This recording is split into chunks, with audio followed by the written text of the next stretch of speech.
As summer vacations kick off, IBM wants travelers to protect their information. Everything from passports to travel itineraries and online payments are potential targets for cyber criminals. Here to tell us more about keeping information safe from cyber criminals is cybersecurity expert Caleb Barlow. Welcome, Caleb. Well, thank you for having me. Happy to have you here. So tell us, why is the travel and transportation industry so enticing for these hackers?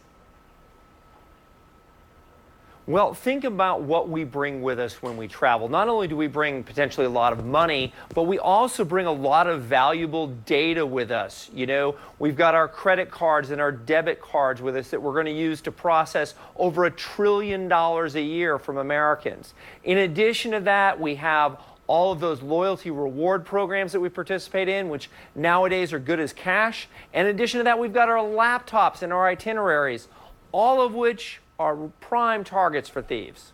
So how vigilant are Americans about protecting their info? I feel like they're becoming better, but not great. Is that true?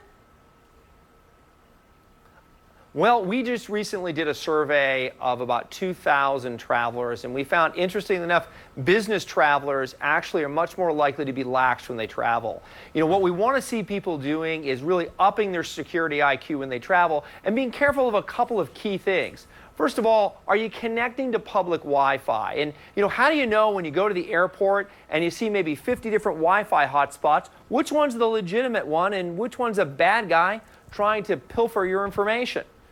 When, you know, and then you get to that point where your laptop or your mobile device is maybe running a little low on a charge and you plug into one of those USB charging stations.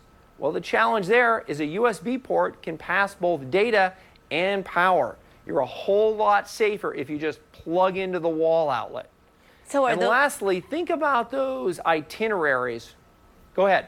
No, you go ahead. That last point you wanted to make. Yeah.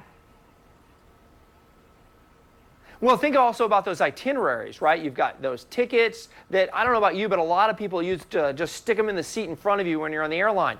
Well, the barcodes on those tickets, Elsa, they contain an enormous amount of private information, your name, your itinerary, and that loyalty program number, where, more often than not, you're probably using the same password on all of the different loyalty programs that you're part of.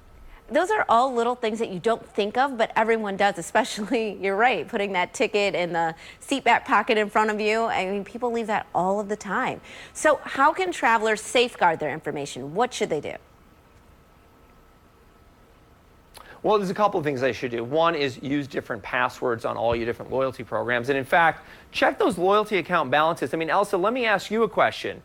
If somebody went and took something out of one of your frequent flyer accounts, would you even notice? I would argue most people probably would not. Probably not. So, you know, and another thing, when you travel for work, exactly. Now, imagine also you travel for work, you know, or better yet, you're on vacation.